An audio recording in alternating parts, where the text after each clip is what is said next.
Assalamualaikum warahmatullahi wabarakatuh. Salam sejahtera untuk kita semua.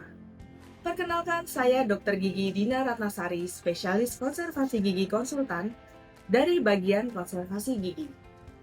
Pada kesempatan ini, saya akan menyampaikan penjelasan mengenai salah satu modul yang saya ampu, yaitu modul penata laksanaan kelainan jaringan keras gigi. Modul ini memiliki bobot sebesar 5 SKS yang terdiri dari 1 SKS untuk kegiatan Skills Lab, kemudian terbagi menjadi 2 pecahan modul, yaitu 6218A sebesar 2 SKS dan 6218B sebesar 2 SKS. Topik kuliah yang saya bawakan dalam modul ini adalah restorasi indirect pada penyakit jaringan keras gigi, khususnya tentang restorasi inlay dan onlay. Video ini dibuat sebagai bagian dari kelengkapan sertifikasi dosen, yaitu sebagai bentuk pernyataan diri dosen dalam unjuk kerja Tridharma Perguruan Tinggi. Materi ini diberikan untuk mahasiswa semester 5 melalui kuliah tatap muka selama 100 menit. Pendekatan yang digunakan adalah student-centered learning, di mana akan terjadi interaksi aktif antar mahasiswa dan dengan dosen melalui diskusi kelompok kecil dan seminar presentasi mahasiswa. Untuk mendukung pembelajaran, kami juga menggunakan sarana Learning Management System atau LMS yang memungkinkan mahasiswa untuk mempersiapkan diri sebelum sesi perkuliahan dimulai. Asesmen dalam modul ini dilakukan melalui kombinasi tugas, kuis, dan ujian akhir modul. Teori yang telah diberikan kemudian akan diterapkan dalam sesi Skills Lab, di mana mahasiswa akan melakukan preparasi onlay pada gigi model Deventer. Materi disampaikan terlebih dahulu dalam manipulasi awal Skills Lab, kemudian mahasiswa mengerjakan sesuai instruksi. Satu sesi Skills Lab berdurasi 150 menit, dan di akhir sesi terdapat ujian Skills Lab. Penilaian Skills Lab terdiri dari 2 komponen, nilai harian yang menggambarkan proses pembelajaran dan keaktifan mahasiswa, serta nilai ujian akhir Skills Lab. Restorasi inlay dan onlay merupakan jenis restorasi indirect yang digunakan untuk mengembalikan fungsi dan bentuk gigi yang mengalami kerusakan pada jaringan kerasnya, namun masih mempertahankan sebagian besar struktur gigi asli. Inlay adalah restorasi yang diletakkan di dalam lekukan oklusal gigi tanpa melibatkan tonjol gigi atau cups. Onlay adalah restorasi yang tidak hanya berada di dalam lekukan oklusal, tetapi juga mencakup atau lebih tonjol gigi sehingga sering disebut sebagai partial crown. Indikasi penggunaan inlay dan onlay antara lain kerusakan gigi yang cukup luas namun tidak sampai membekukan mahkota penuh, gigi dengan fraktur sebagian pada jaringan kerasnya, penggantian restorasi lama yang besar, kebutuhan restorasi dengan ketahanan dan presisi yang tinggi. Teknik preparasi inlay dan onlay mencakup pembuatan kavitas dengan dinding yang divergen, eliminasi undercut, pembuatan bevel jika diperlukan tergantung pada jenis bahan restorasi yang akan digunakan, evaluasi kedalaman kavitas dan persiapan sesuai anatomi gigi. Adik-adik semua, pada siang hari ini saya Dr. Dina Ratnasari, SPKWK, akan menjelaskan perkuliahan dari pecahan modul 6518, yaitu tentang preparasi inlay dan onlay, khususnya untuk cast metal restoration. Mahasiswa mampu untuk menguasai konsep teoritis secara mendalam tentang restorasi indirect, dan di sini pecahannya khususnya adalah tentang preparasi inlay dan onlay. Ini dapat dilihat pada MPS yang diberikan. Dan kita bisa melihat di sini ada gambaran untuk restorasi indirect. Ya, di sini ada inlay dan onlay. Jadi cups coverage itu bisa menggunakan restorasi indirect untuk keseluruhan cups atau sebagian cups. Bahwa indikasi untuk pembuatan restorasi indirect tentu perlu dipertimbangkan. Dan sisa struktur gigi yang tersedia tinggal sedikit. Indikasi untuk restorasi indirect tersebut. Kontraindikasinya antara lain pasien dengan nilai karies yang tinggi, kemudian pasien yang masih muda di mana pelukannya masih tinggi, sehingga pada saat kita lakukan preparasi terjadi resiko perforasi itu bisa sangat besar. Kemudian untuk daya tahan estetik mendapatkan kekuatan yang lebih baik dibandingkan restorasi menggunakan mesin komposit. Kemudian untuk biokompatibilitasnya juga dari bahan-bahan restorasi yang sudah tersedia saat ini juga sudah dibuktikan cukup baik dan memiliki resisten terhadap keausan terhadap tekanan kimia. Jadi pada saat kita membicarakan suatu restorasi indirect, terutama pada saat kita melakukan restorasi berbahan metal, kita membutuhkan suatu retensi dan resistensi. Kenapa seperti itu? Karena kita pada saat melakukan sementasi, kita berpatokan pada restorasi yang membutuhkan retensi dan resistensi itu secara mekanis. Berbeda dengan bahan restorasi yang bisa mengandalkan suatu kekuatan adhesif dari bahan murni. Restorasi indirect kita perlu memperhatikan retensi dan resistensi. Retensi adalah kemampuan restorasi bertahan terhadap pelepasan saat difungsikan maupun dalam keadaan istirahat. Berbeda dengan retensi, resistensi adalah ketahanan restorasi terhadap beban kimia. Ini adalah contoh gambaran ketahanan suatu restorasi yang memiliki retensi dan resistensi. Kita dapat melihat perbedaan pada gambar A dan B. Untuk restorasi pada gambar A, restorasi ini memiliki retensi yang baik sehingga pada saat diberikan gaya dia tidak mudah lepas. Berbeda dengan restorasi pada gambar B yang memiliki core yang sangat pendek. Restorasi tersebut pada saat diberikan gaya akan mudah lepas. Kemudian untuk resistensi kita bisa melihat pada gambar yang di bawah, untuk restorasi yang A dan B, pada restorasi yang A itu tidak mudah lepas karena memiliki resistensi yang baik. Sementasi, restorasi tersebut hanya memiliki satu way untuk kita pasangkan. Jadi kalau kita bisa memasangkan dari arah mesial, distal, lingual, dan bukal, berarti retensinya itu sudah kurang baik. Dan kita melihat perumpamaannya untuk suatu restorasi yang memiliki resistensi dan retensi yang baik. Bayangkan itu dari kedataran purple wall dan juga vertical wall. Jadi restorasi itu bisa bertahan dan tidak mudah tergelincir. Dari penjelasan-penjelasan tadi tentang resistensi dan retensi, saya ada kuis sedikit. Coba kita baca. Kemampuan restorasi bertahan terhadap pelepasan saat difungsikan maupun dalam keadaan istirahat disebut apa? Pilihannya adalah resistensi dan B retensi. Retensi ya, yang ini kita lihat apakah jawabannya betul? Ya, jawabannya betul. Jadi di sini kita sudah mulai memahami perbedaan dari resistensi dan retensi. Maka skema yang terdapat dari Textbook of Operative Dentistry. Di sini terdapat partial bevel, short bevel, kemudian long bevel, full bevel, concave bevel, reverse bevel. Untuk anterior reparasi ya, jadi telah direparasi, sudah selesai, tetapi kita akan melakukan finishing. Ada yang bisa menyebutkan dari gambar ini cover surface line angle yang mana dan apa itu cover surface line angle? Oke, boleh silakan. Jadi untuk proses baseline angle sendiri, baseline angle sendiri itu pastinya di sini, dan untuk definisinya itu adalah garis sudut yang dibentuk oleh pertemuan dua dinding. Jadi dinding kavitas sama dinding permukaan luar dari angle. Baik, terima kasih. Jawabannya betul ya.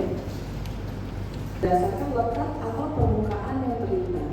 Di sini pada area occlusal kita bisa menyebutnya adalah occlusal bevel. Kemudian pada area bevel ada juga flap. Nah, apa itu flap? Flap atau flap pada lesion proximal yang kita tambahkan setelah preparasi dari preparasi cast metal restoration tadi. Jadi di sini terlalu ekstensif. Karena jika kita melakukan preparasi yang terlalu ekstensif, itu akan menyebabkan deformasi pulpa. Ya. Sementara kita perlu melakukan pembuatan preparasi di mana dinding pulpanya itu adalah dinding yang tegak. Jadi bagaimana mengatasi hal ini? Sedangkan di sini ada karies yang membentuk suatu undercut.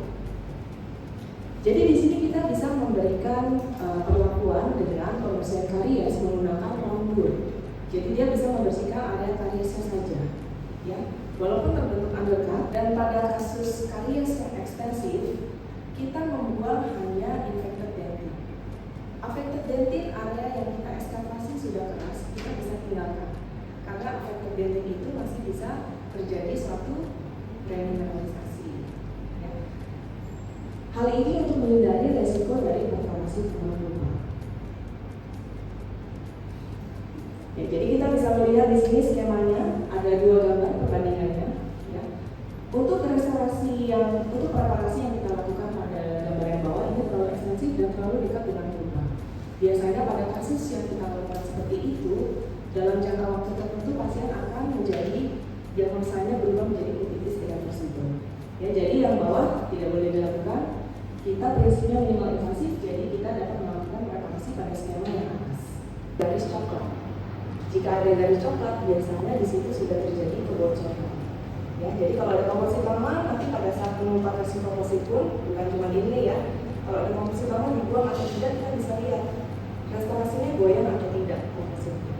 Kemudian rapat atau tidak, ada step atau tidak, dan ada garis coklat atau tidak. Ya, jika ada itu semua harus dibuang dan dibersihkan. Khawatirnya di dalam dari restorasi itu ternyata banyak terdapat karies sekunder. Jadi kenapa kita harus membesarkan arah inklinasi dari dinding proksimal? Nah, di sini kita mendapatkan tujuannya adalah untuk restorasi itu bisa lebih self cleaning. Jadi di dalam gigi itu kita khawatirnya adalah jika suatu restorasi. Kemudian kapan kita memerlukan suatu cups coverage pada preparasi onlay, kita perlu menentukan terlebih dahulu ketebalan dinding yang tersisa. Pada gigi vital, ketebalan dinding dikatakan adekuat jika memiliki minimal ketebalan 2 mili. Jika kurang dari itu, maka pada dinding tersebut harus dilakukan cups coverage. Jika pada gigi non vital, itu berbeda karena dinding pada gigi non vital itu sudah lebih getas. Jadi syaratnya untuk gigi non vital adalah memiliki ketebalan minimal 3 mm.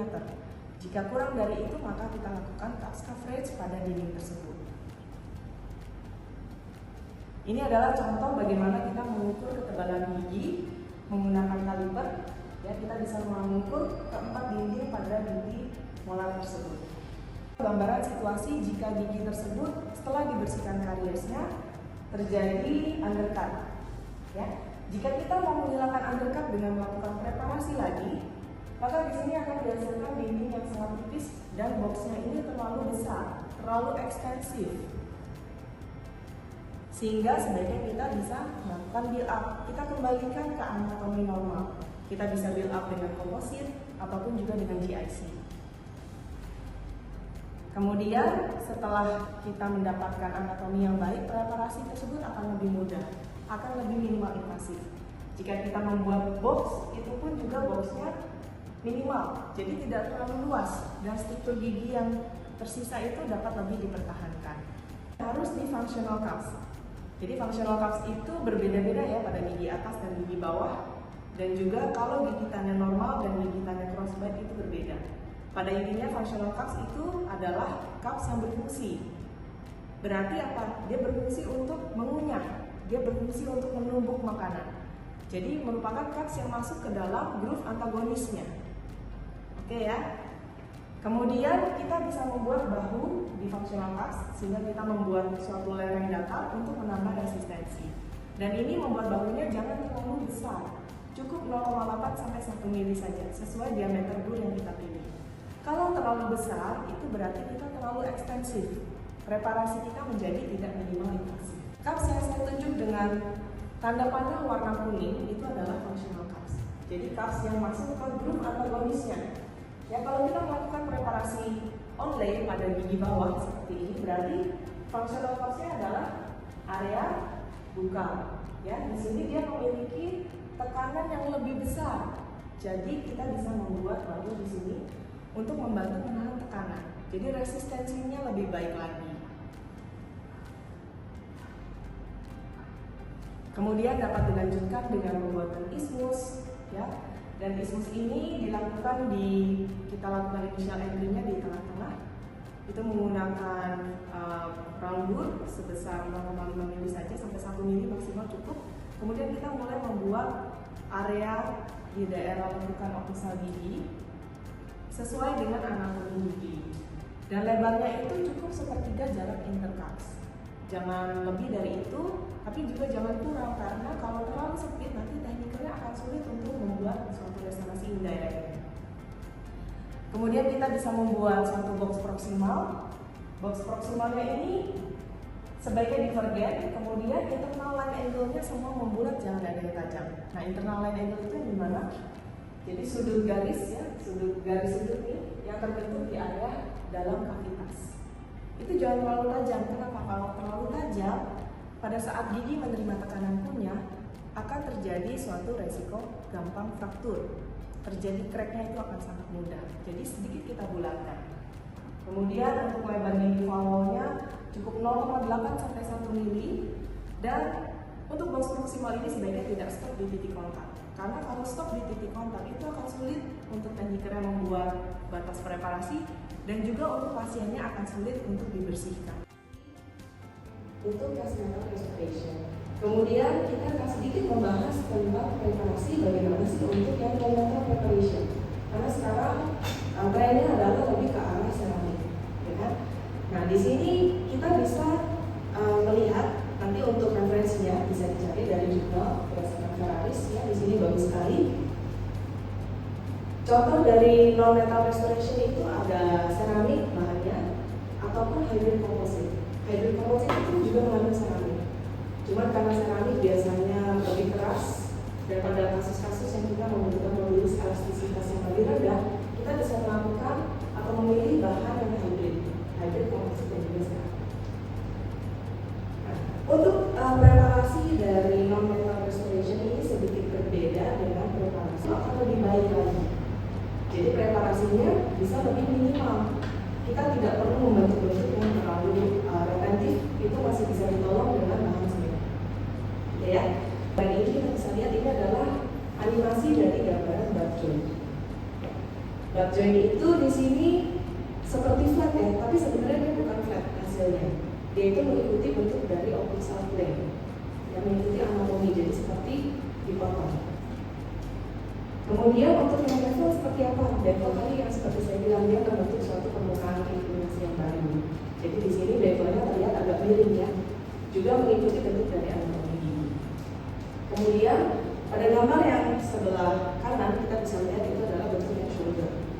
Nah shoulder ini mirip yang tadi ya, simulasi bagaimana satu restorasi itu memiliki resistensi, tidak mudah tergelincir. Jadi ternyata dalam preparasi ceramic restoration itu juga ada shoulder, ya, suatu bidang datarnya itu juga bisa dibuat. Contohnya seperti apa? Nah di sini ada desain preparasi, tapi pada satu gigi ini desain akhirat preparasinya kombinasi. Yang sebenarnya semuanya sisanya adalah butt joint, ya. Tapi khusus di area distopalatal di sini dia membuat shoulder. Sebenarnya mirip-mirip, tapi istilahnya berbeda.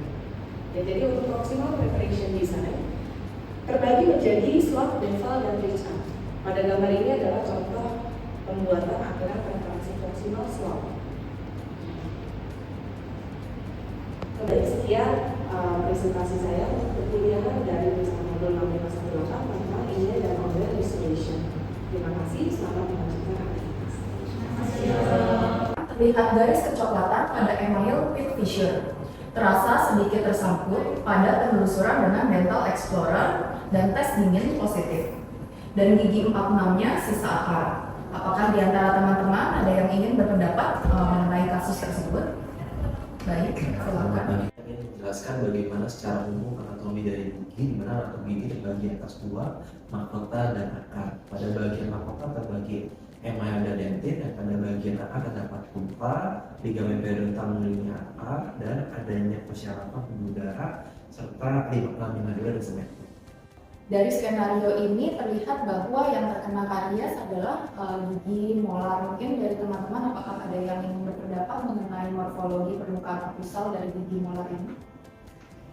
Tersebut terdapat banyak jenis dari variasi dari pit dan fissure tersebut, yaitu dari bentuk yang V, di mana dia itu lebih lebar daripada atas dan menyempit pada daerah bawahnya. Selain itu juga ada yang bentuk U, itu juga sama, tapi di bawahnya itu dia lebar dan dangkal biasanya. Dan kedua pit dan fissure ini biasanya lebih mudah dibersihkan dibandingkan jenis yang seperti ini dan Kalau pada kasus ini, kira-kira dari subjektifnya dia mengarah ke diagnosis yang seperti apa? Kalau dari kasus ini setelah pemeriksaan subjektif dan objektif dari gigi 47 dan 48, kemungkinan dari pemeriksaan objektif akan menunjukkan bahwa vitalitasnya positif, yang mana tes dingin pasien masih menemukan ada respon dari rasa dingin. Dan diagnosis dari gigi 47 dan 48 ini adalah reversible burkitis. Pemeriksaan penunjang berupa foto ronsen harus selalu dilakukan? Tidak selalu ya. Oke, ada yang bisa menyampaikan alasannya kira-kira kenapa kita tidak perlu selalu melakukan foto ronsen pada kasus karies? Atau kapan kita harus melakukan pengambilan foto radiografis pada karies yang seperti apa? Silakan, mungkin. Ya. Jadi pertama kali dokter izin kembali menjawab.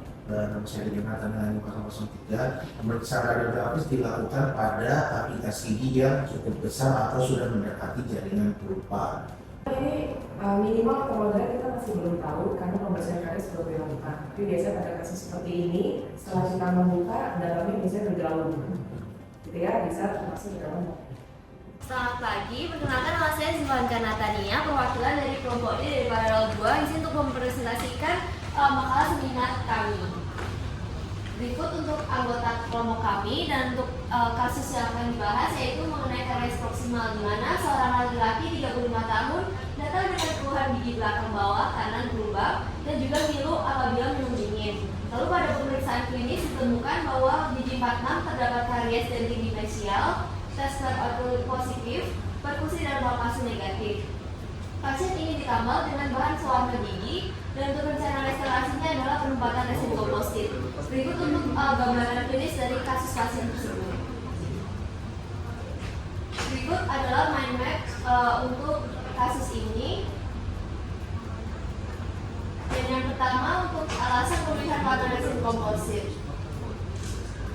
Untuk alasan pemilihan bahan dari resin komposit sendiri pada skenario terdapat karies kelas 2 pada gigi 46 sehingga diperlukan bahan tempatan yang dapat digunakan pada titik kontak yang tahan dengan tekanan oklusi.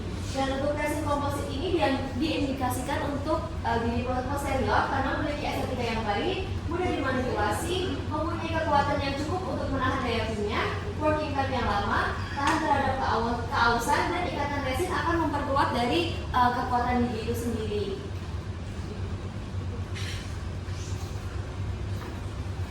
Baik, selanjutnya perkenalkan, nama saya Michelle, saya akan melanjutkan untuk klasifikasi resin komposit.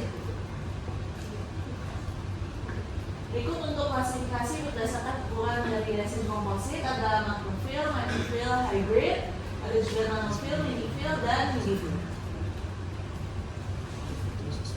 Lalu jika berdasarkan viskositas atau kekentalan, yang pertama adalah viskositas tinggi atau disebut sebagai resin komposit tankable. Berikut untuk deskripsinya, dan untuk viskositas yang rendah dia namanya adalah flow. Lalu berdasarkan teknik aplikasi dan polimerisasi ada yang kimia yaitu dia self curing, lalu ada light cure dan juga dual cure. Oke, selamat siang semuanya. Pada hari ini kita akan melakukan praktikum atau skill set untuk topik online. Hari ini kita akan melakukan preparasi online. Sebelumnya kita akan mendengarkan terlebih dahulu penjelasan atau paparan dari cara melakukan preparasi online.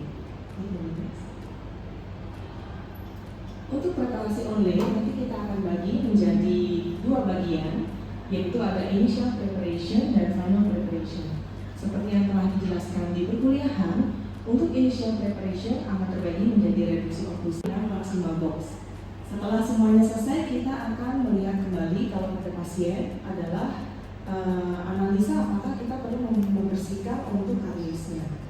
Setelah itu untuk finishingnya kita akan melakukan beveling dan pembuatan flare. Ini adalah tahap-tahapan untuk kita review sal, kemudian functional cups bevel dan juga pembuatan bahu di functional cups.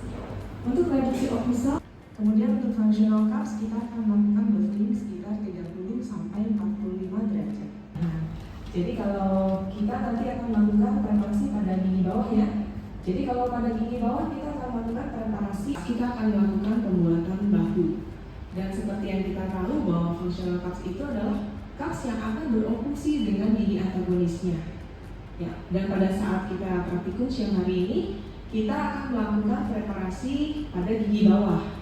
Berarti untuk gigi bawah, functional cups-nya terletak di daerah mana? Daerah bukan. betul di daerah bukal. Untuk pembuatan preparasi oke. Pertama kita akan melakukan pembuatan guiding groove sebesar 1,5 mm ya, dengan menggunakan taper fissure tool pada setiap tas. Kemudian nanti akan dilanjutkan dengan pembuatan reduksi oklusal pada seluruh cups mengikuti anatomi dari tiap gigi. Dilanjutkan pembuatan bahu di functional cups yaitu selebar 0,8 atau 1 mm di daerah bagian bukal. Di daerah bukalnya masih sama menggunakan taper fissure tool dari pembuatan bevel setelah kita melakukan preparasi. Seluruh sudut yang tajam harus dilakukan beveling. Kita harus memastikan bahwa dinding kavitas halus, dasar kavitas rata, tidak ada permukaan yang tajam. Kemudian transisi lakukan dinding kavitas halus, titik kontak bebas, dan oklusal dipastikan reduksi 1,5 sampai 2 mm. Adalah hasil akhir yang perlu kalian buat nanti. Jadi di sini dapat terlihat seluruhnya sudah halus, dasar kavitas rata, di bawah juga rata. Kemudian transisinya semua halus dan tidak ada yang tajam. Oke. Baik, sekian dari penjelasan skills pada siang hari ini. Selamat mengerjakan. Topik restorasi inlay dan onlay ini sangat penting sebagai bekal dasar bagi mahasiswa tahap prelim sebelum memasuki fase pendidikan profesi dokter gigi atau yang kita kenal sebagai tahap koas. Demikian penjelasan dari saya. Semoga video ini dapat memberikan gambaran yang jelas mengenai peran saya sebagai dosen serta kontribusi saya dalam Tridharma Perguruan Tinggi. Terima kasih atas perhatiannya. Wassalamualaikum warahmatullahi wabarakatuh.